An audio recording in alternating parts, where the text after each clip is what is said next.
Hi friends, science blog চ্যানেলে আপনাদেরকে স্বাগত।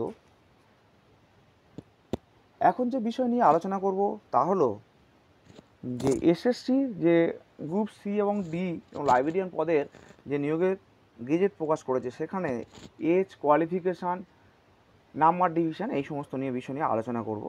তো আগের ভিডিওতে আমরা জেনেছি লাইব্রেরিয়ান পদের জন্য কী কী দরকার, কত নাম্বার প্রয়োজন, এই সমস্ত বিষয়ে। তো এবারে আসি ক্লার্ক পদের জন্য। ঠিক আছে, এবার আসা যাচ্ছে ক্লার্ক পদের জন্য। ক্লার্ক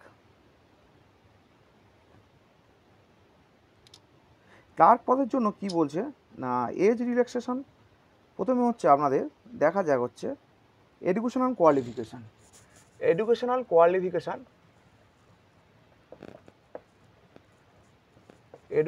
কোয়ালিফিকেশান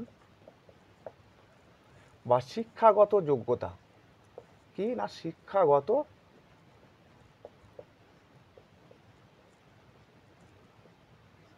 যোগ্যতা। এটার জন্য আপনাদের প্রয়োজন হবে কি না, school final, Madhyamik or its equivalent আর ওল্ড এইচএস। কি বলছে না, মাধ্যমিক পাস হতে হবে। ঠিক আছে, মাধ্যমিক পাস হতে হবে অথবা ওল্ড এইচএস, ঠিক আছে, পাস হতে হবে, অথবা মাধ্যমিক আর ইকুইভ্যালেন্ট যে আছে ডিগ্রি আছে সেটা পাস করে থাকতে হবে। এজটা কেমন লাগছে না, এডুকেশনাল কোয়ালিফিকেশান, বয়স এজ কি লাগছে না, মিনিমাম এজ কেমন লাগছে না, মিনিমাম লাগছে হচ্ছে 18 ইয়ার্স, মানে 18 বছর। ঠিক আছে, এবারে ম্যাক্সিমাম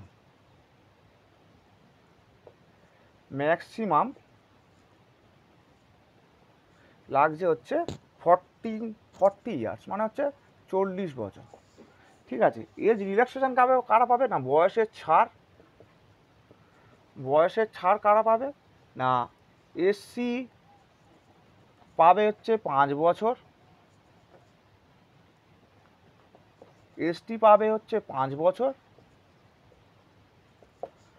ওবিসি পাবে 3 বছর, আর পিএইচ ক্যান্ডিডেটরা পাবে হচ্ছে আপনার 8 বছর। তো এটা হচ্ছে ক্লার্ক পদের জন্য এডুকেশনাল মানে শিক্ষাগত যোগ্যতা এবং বয়সের ছাড় নিয়ে আলোচনা করলাম।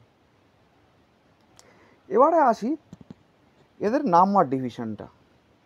ঠিক আছে, ক্লার্কের জন্য যে নাম্বার ডিভিশন আছে সেটা নিয়ে আলোচনা করি।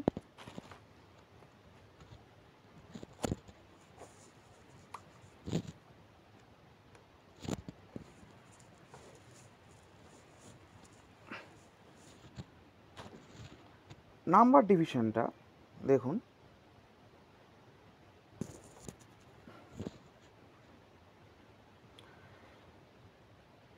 ক্লার্কের জন্য না রিটেন এক্সাম, 1 নম্বর হচ্ছে রিটেন এক্সাম।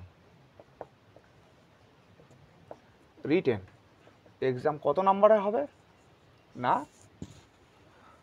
হবে হচ্ছে যেটা ওএমআর বেসিসে হবে, অর্থাৎ মাল্টিপল চয়েস কোশ্চেন হবে। সেটা কত নম্বর আছে না, 60 মার্কস আছে। 2 নম্বর বলছে অ্যাকাডেমিক কোয়ালিফিকেশান, সিমিলার এক্সপিরিয়েন্সেস। 2 নম্বরে আছে অ্যাকাডেমিক কোয়ালিফিকেশান,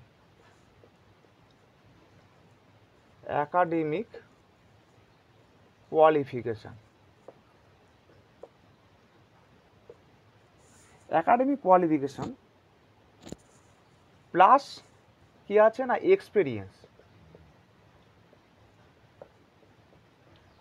ঠিক আছে, অ্যাকাডেমিক কোয়ালিফিকেশান উইথ এক্সপিরিয়েন্স।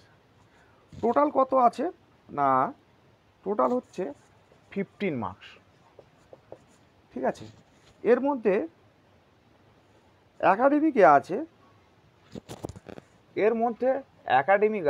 ঠিক আছে, এর মধ্যে অ্যাকাডেমিক বলছে 10 নাম্বার না, অ্যাকাডেমিক অর্থাৎ আপনার শিক্ষা মাধ্যমিক কত নাম্বার পেয়েছেন তার উপরে। একাডেমিক আছে কত না, একাডেমিক বলছে একাডেমিক বলছে 10 মার্কস। ঠিক আছে, একাডেমিক হলো 10 মার্কস।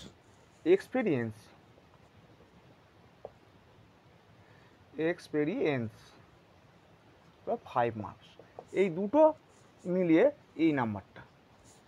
ঠিক আছে, এবার আসা যাক ওরাল পরীক্ষার জন্য। ওরাল, আপনি লিখিত পরীক্ষায় সাকসেস হয়ে গেলেন, তারপর এবার আছে ওরাল। 3 নম্বর কি আছে না, ওরাল বা ভাইভা। ওরাল বা ভাইভা, তার জন্য কত নাম্বার আছে না, তার জন্য আছে 10 নাম্বার। ঠিক আছে, 10 নাম্বার। এবার এর সঙ্গে আছে কম্পিউটার টেস্ট। কম্পিউটার টেস্ট মানে টাইপিং টেস্ট। 4 নম্বর কি আছে না, টাইপিং টেস্ট।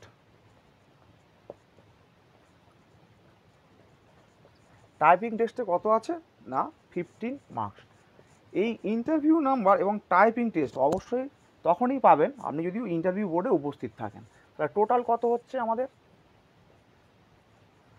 টোটাল কত হচ্ছে দেখুন, 60, 15, 75, 85 অ্যান্ড 100। ঠিক আছে, এবার এই একাডেমিক কোয়ালিফিকেশানটা নাম্বারটা কিভাবে ভাগ হয়েছে সেটা আপনাদেরকে দেখাবো। ঠিক আছে, তাহলে এইগুলোর আমার দরকার নেই।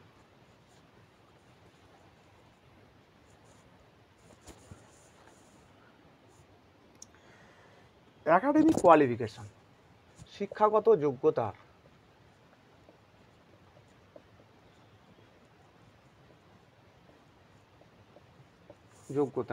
বা নম্বর ডিভিশনটা।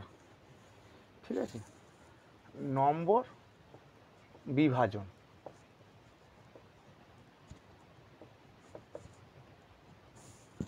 কি বলছে এখানে না,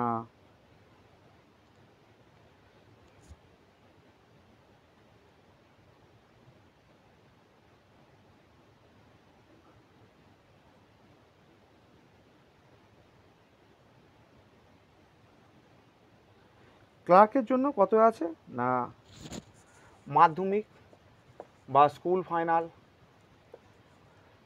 ফাইনাল এইগুলোর জন্য আছে কত না, ম্যাক্সিমাম কত, 10 মার্কস। 10 মার্কস আপনি 10-এ 10 তখনই পাবেন। ঠিক আছে, 10-এ 10 তখনই পাবেন কখন না, যদি ফুল মার্কস মানে 10-এ 10 কখন পাবেন, যদি আপনি ফার্স্ট ডিভিশন পেয়ে থাকেন। First division. ঠিক আছে, এবার হচ্ছে এটা ডিভিশন বা ক্লাস যাই হোক। এবার হচ্ছে আপনি অ্যাওয়ার্ড মার্কস, এটা যেটাকে বলা হচ্ছে অ্যাওয়ার্ড মার্কস।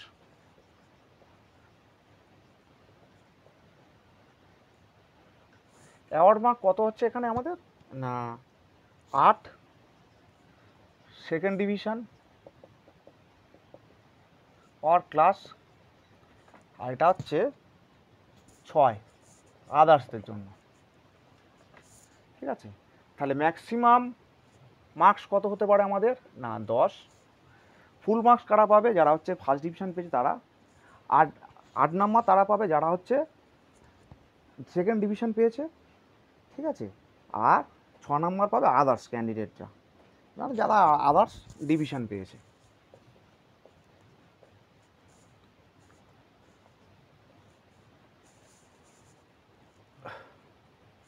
তো এটা গেল হচ্ছে আমাদের ক্লার্ক সম্বন্ধে ভিডিও। ঠিক আছে, এর পরের ভিডিওতে আমি গ্রুপ ডি নিয়ে আলোচনা করব।